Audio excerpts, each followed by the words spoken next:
नमस्कार प्रेक्षको हो, मी स्वाती गोडसे. आपण पाहताय न्यूज 18 लोकमत आणि लोकमत विशेष आमच्या खास कार्यक्रमात आपल्या सगळ्यांचं स्वागत. अफगाणिस्तानात तालिबानची सत्ता येताच सगळी परिस्थिती बदलून गेली आहे.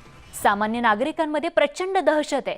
देश सोडण्यासाठी काबूल विमानतळावर नागरिकांनी एकच गर्दी केली. एकीकडे तालिबाननं सत्ता काबीज केली तर तिथेच दुसरीकडे तालिबान विरोधकांनी आता एकजूट केली आहे. तसंच त्यांनी तालिबान विरोधात युद्ध छेडलंय. तालिबानांना नेमकं आव्हान कुणी दिलंय? तालिबानांचे विरोधक नेमके कोण आहेत? तालिबान विरोधकांचा बालेकिल्ला कुठे? विरोधक तालिबानला पराभूत करू शकतील का? याच सगळ्या प्रश्नांचा वेध घेणार आहोत अफगाणिस्तानात यादवी याच्या खास कार्यक्रमात.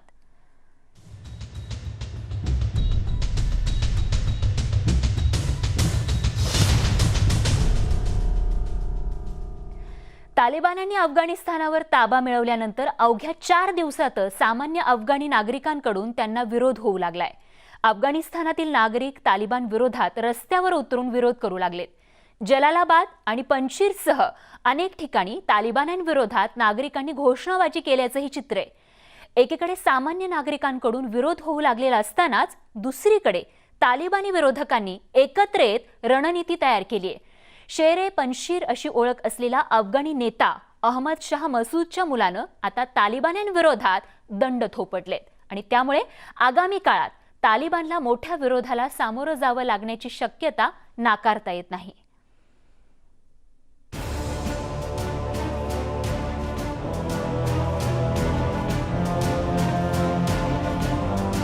तालिबान्यांनी अफगाणिस्तानवर कब्जा केलेला असला तरी आता अफगाणिस्तानी नागरिकांकडून तालिबान्यांना विरोध होऊ लागलाय. सामान्य नागरिकांनी कट्टरवादी तालिबानी सत्तेविरोधात दंड थोपटलेले आहेत.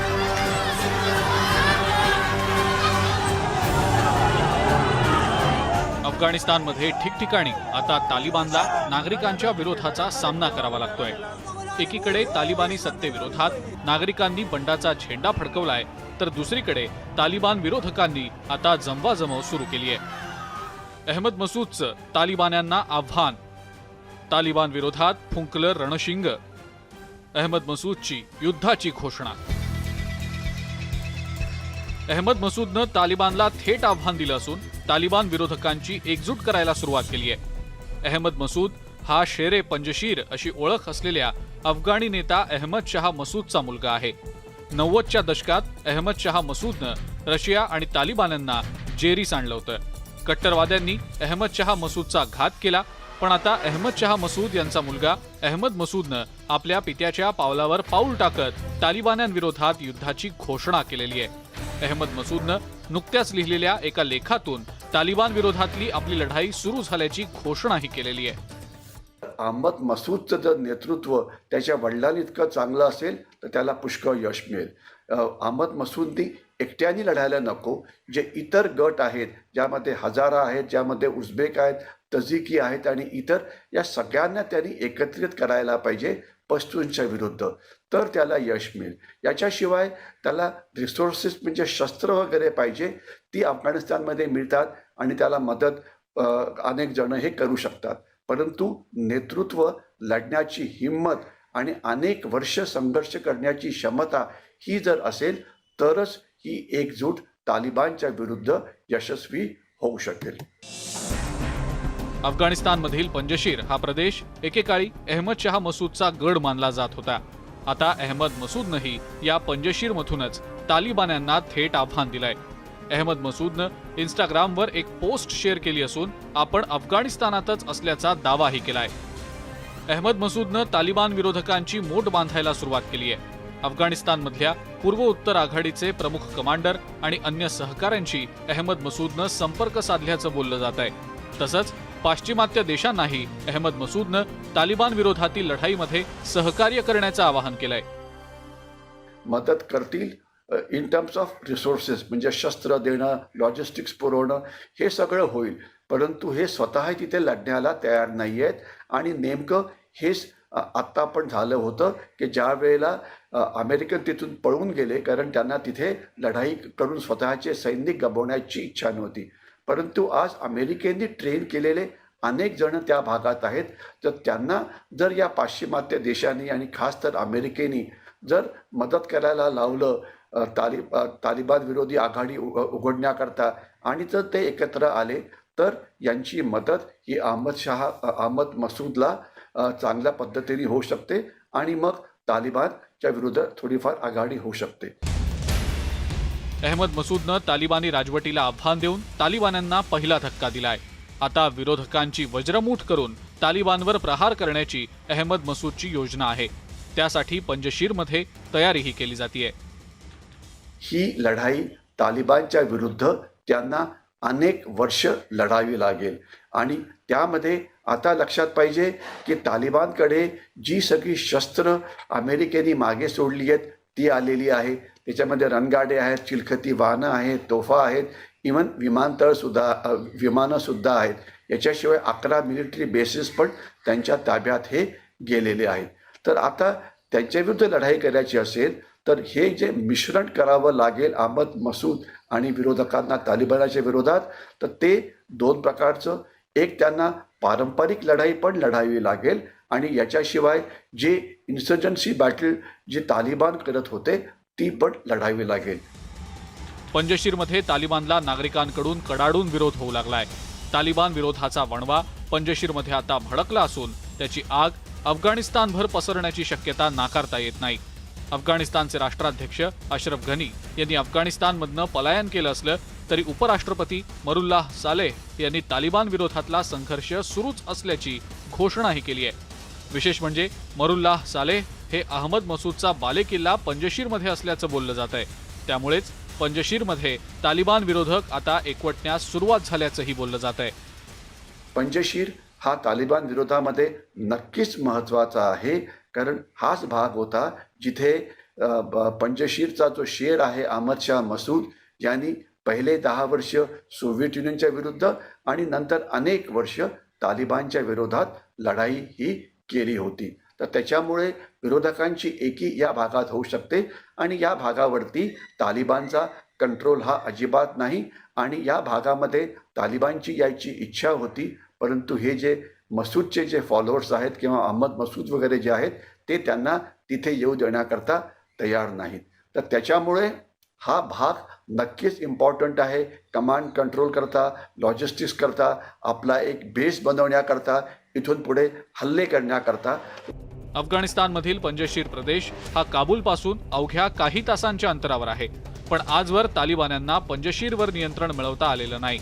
1996 मध्ये तालिबान्यांनी अफगाणिस्तानवर कब्जा केल्यानंतर सुद्धा त्यांना पंजशीर जिंकता आलेलं नव्हतं. त्यावेळीही अहमद शाह मसूद यांच्या नॉर्दर्न अलायन्सनं तालिबानला कडवी झुंज दिलेली होती. आता 2 दशकांनंतर पुन्हा एकदा तालिबानसमोर पंजशीरमधून आव्हान उभं ठाकलेलं आहे. मसूद हे एक अतिशय उत्कृष्ट असा लष्करी नेता होता, ज्यांनी सोव्हिएट युनियनला पण हरवलं, ज्यांनी नंतर तालिबानच्या विरुद्ध सुद्धा लढाई केली आणि जर त्याचा मुलगा आता जर अशा प्रकारची लढाई करण्याकरता तयार असेल तर नक्कीच अशी लढाई होऊ शकते, प्रोव्हायडेड हा मुलगा त्याच्या वडिलांइतका शूर असेल, तो सगळ्या इतर गटांना म्हणजे जे बाकीचे पख्तुनी सोडून जे बाकीचे गट आहेत त्यांना सगळ्यांना एकत्र करेल. त्यात हजारा आले, त्याच्यामध्ये तजिकी आले, त्याच्यामध्ये किर्गी आले, तर ही लढाई लढली जाऊ शकते.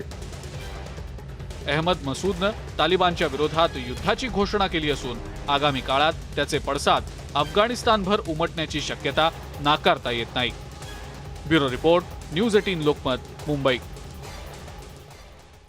अफगाणिस्तानमधील या स्पेशल रिपोर्टसह लोकमत विशेष आमच्या खास कार्यक्रमात वेळ झाली एका ब्रेकची. ब्रेकनंतरही अफगाणिस्तानमधल्या सद्य परिस्थितीवर आधारित आणखीन एक स्पेशल रिपोर्टसह लगेच येतो. बघत रहा न्यूज 18 लोकमत.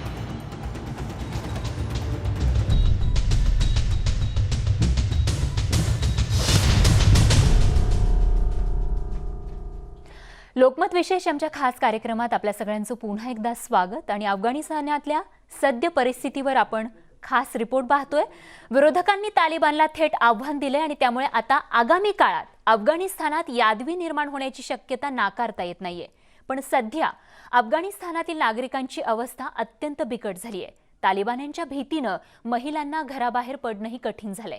देशाबाहेर जाण्यासाठी हजारो लोक विमानतळाच्या परिसरात 5 दिवसांपासून ठाण मांडून आहेत. त्यामुळे अफगाणिस्तानात गोंधळाचं वातावरण निर्माण झालंय. बघूयात याच विषयीचा त्या ठिकाणचा हा स्पेशल रिपोर्ट.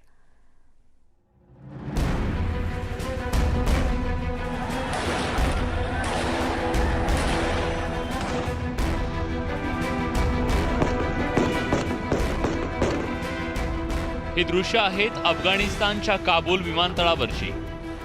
गोळीबाराच्या आवाजानं विमानतळाचा परिसर अक्षरशः दणाणून गेला.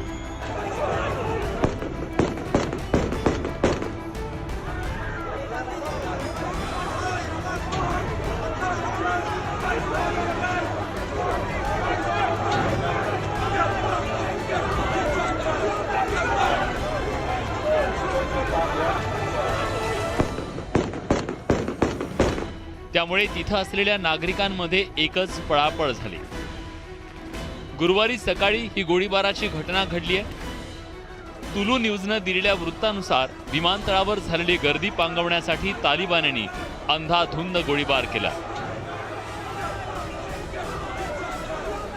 तालिबाननं अफगाणिस्तानवर कब्जा केल्यानंतर देशाबाहेर जाण्यासाठी हजारो नागरिकांनी विमानतळावर एकच गर्दी केली आहे. तालिबानच्या भीतीपोटी लोक पलायन करू लागलेत.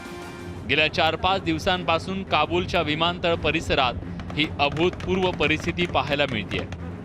दिवसेंदिवस विमानतळावरच्या नागरिकांची संख्या सुद्धा वाढतीये.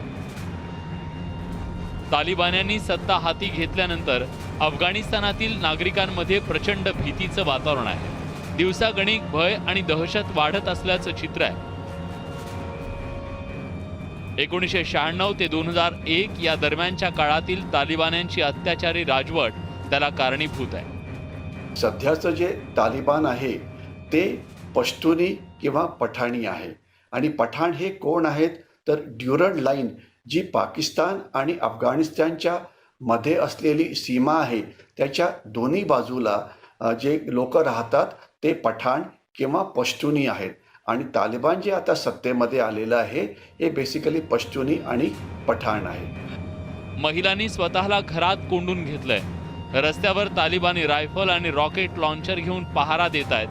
दिवसेंदिवस परिस्थिती बिघडत चालली असून तालिबान्यांचा विरोध करणाऱ्यांना गोळी घालून ठार मारलं जात आहे. तालिबान्यांच्या या मनमानी कायद्यामुळेच अफगाणी नागरिक भयग्रस्त आहेत. जीव धोक्यात घालून लोक देशाबाहेर जाण्याच्या प्रयत्नात आहेत. ही 3 वेगवेगळी दृश्य अफगाणिस्तानातल्या भीषण परिस्थितीची साक्ष देणारी आहेत. तालिबाननं कितीही दावे केले तरी त्यांचा खरा चेहरा जगासमोर आलाय. तालिबानचा बुरखा आता फाटला गेलाय. तालिबान्यांच्या भीतीनं नागरिक देशाबाहेर जाण्यासाठी धडपडतायत.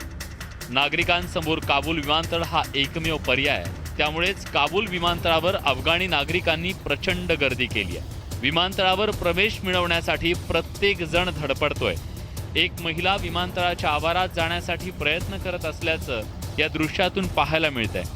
विमानतळावर अमेरिकन सैनिकांना पाहून त्या महिलेच्या अश्रूंचा बांध फुटला तर विमानाच्या लँडिंग गिअरवर काही नागरिक बसल्याचं पाहायला मिळालं. लोक तालिबान्यांच्या तावडीतून बाहेर पडण्यासाठी किती अगतिक झालेत त्याचं हे चित्र. तालिबानच्या राजवटीची नागरिकांनी चांगलीच धास्ती घेतली आहे. कारण तालिबान्यांच्या अत्याचाराची रोज नवनवीन प्रकरणं समोर येऊ लागलेत. दुकानदारांनी आपल्या दुकानासमोर असलेल्या महिलांच्या छायाचित्रांवर काळं फासायला सुरुवात केली आहे. काबूल शहरातल्या दुकानदाराचा हा व्हिडिओ त्याचं बोलकं उदाहरण आहे. शांततेत सत्ता स्थापन करण्याचा दावा तालिबान्यांकडून करण्यात आला असला तरी वास्तवात अगदी उलट परिस्थिती आहे. अफगाणी प्रसार माध्यमांनी दिलेल्या वृत्तानुसार अफगाणिस्तानचे माजी पोलीस जनरल रजाक यांच्या 4 समर्थकांची तालिबान्यांनी हत्या केली आहे. शेकडो लोकांसमोर हे हत्याकांड घडवून आणल्याचं वृत्त आहे. तालिबानचा कहर वाढत चाललाय. पहिल्याच पत्रकार परिषदेत तालिबाननं महिलांच्या हक्कांचं संरक्षण करण्याची ग्वाही दिली खरी, पण त्यानंतर अवघ्या काही तासात तालिबाननं महिलांवर निर्बंध लादायला सुरुवात केली आहे. महिलांना कोणत्याही प्रकारची सूट दिली जात नाही. अफगाणिस्तान राष्ट्रीय रेडिओ टेलिव्हिजनवर काम करणाऱ्या शबनम डावरान नावाच्या पत्रकार महिलेला कामावरून काढून टाकण्यात आलंय. इकडे सलीमा मजारींनी तालिबान्यांचा सामना केला तर तिकडे तालिबानची चाहूल लागताच राष्ट्राध्यक्ष अशरफ गनींनी देशातून पलायन केलं होतं. देश सोडून गेल्यानंतर घनी यांनी पहिल्यांदाच प्रसार माध्यमांसमोर येऊन स्पष्टीकरण दिलं. देश सोडला नसता तर अफगाणिस्तानात रक्तपात झाला असता, तालिबान्यांनी आपल्याला फाशी दिली असती असं त्यांनी स्पष्ट केलंय. तसंच आपण पैसे घेऊन पळून गेलो नसल्याचंही त्यांनी स्पष्ट केलंय. अशरफ गनी हे देश सोडून पळून गेल्यानंतर अमेरिकेचे राष्ट्राध्यक्ष जो बायडेन यांनी घनी यांच्यावर जोरदार टीका केली होती. अफगाणिस्तानात तालिबाननं सत्ता काबीज केल्यानंतर देशातील सगळं चित्र बदलून गेलंय. सर्वसामान्य नागरिकांमध्ये भीतीचं वातावरण पसरलं असून आगामी काळात तालिबान्यांचा अत्याचार वाढण्याची शक्यता नाकारता येत नाही. Bureau report, news 18 Lokmat. तालिबानी काबूलमध्ये दाखल होण्यापूर्वी अफगाणिस्तानचे राष्ट्राध्यक्ष अशरफ गनी यांनी देशातून पलायन केलं. त्यांनी UAE सध्या आश्रय घेतलाय. गनी हे देश सोडून गेल्यामुळे अमेरिकेचे राष्ट्राध्यक्ष जो बायडन यांनी अशरफ गनी यांच्यावर जोरदार टीका केली होती आणि त्याच विषयी आता गनींनी स्पष्टीकरण दिलंय.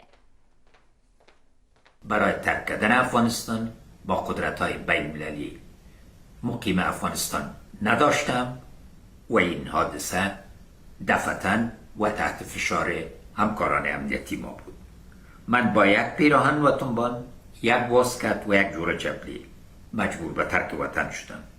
جزئیات را بعداً انشالله همراهتان شریک میکنم. په دې ورځو کې زما د شخصیت وژنې او د اعتبار د له منځه وړلو لپاره ډېرې هڅې وشوې او حتی داسې بې بنیاده او کاذب تورونه ولګول شول چې پیسې انتقال شوي دي. دغه تورونه په مکمله توګه بې اساسه دروغ او له واقعیت څخه لرې دي او په کلکه یې ردوم. موږ کوربه هېواد ته تش لاسونه راخلو، د دوی له ګمرکاتو نه پوښتنه وکړئ. د تیرو څو ورځو پیښو وښوده چې افغانان سوله غواړي، د کابل ساتنه او په دغه ښار کې د پراخې ګډوډۍ څخه مخنیوی وشو چې دا د الله تعالی لوی احسان دی. زه د روانو مذاکراتو څخه چې د حکومت لخوا پیل شوي وي اوس د ډاکټر صاحب عبدالله او پخوانی ولسمشر کرزي صاحب پر مخ وړي حمایت کوم. دا پروسه باید بریالی شي. زه د امنیتي او دفاعي ځواکونو څخه مشکور یم او پر هغوی ویاړم. هغوی ماته نه ده خوړلې. اصلي ماته موږ په سیاست کې خوړلې ده. په کوم سیاست کې؟ هم د طالبانو د رهبري سیاسي ناکامي وه، هم د حکومت د رهبري سیاسي ناکامي وه او هم زموږ د نړیوالو همکارانو سیاسي ناکامي وه. دا ناکامي د سولې پروسه وه چې د جنگ په بهیر بدل شو او سره له دې چې بارم د ټرمپ په ادارې کې دا پیشګویي کړې وه چې باید سوله د افغانانو د تجربې او بین‌المللي معیارونو په اساس وسي، هغه ونه شوه. زه یو ځل بیا د خپلو ټولو امنیتي ځواکونو د سرښندنو څخه مننه کوم. په دوی ویاړم او افتخار پرې کوم. در آخر برایتان یک پیام مهم دارم. तर तालिबान्यांचा हल्ला झाला, आक्रमण झालं तेव्हा आपण देश सोडून का पलायन केलं याबाबतचं स्पष्टीकरण गनींनी दिलेलं आहे. आणि अफगाणिस्तानमधल्या या सद्य परिस्थितीवरील या स्पेशल रिपोर्टसह लोकमत विशेष आमच्या खास कार्यक्रमात वेळ झाली आहे. इथेच थांबण्याची. ताज्या अपडेट्ससह लगेच परत येतो. बघत रहा न्यूज 18 लोकमत.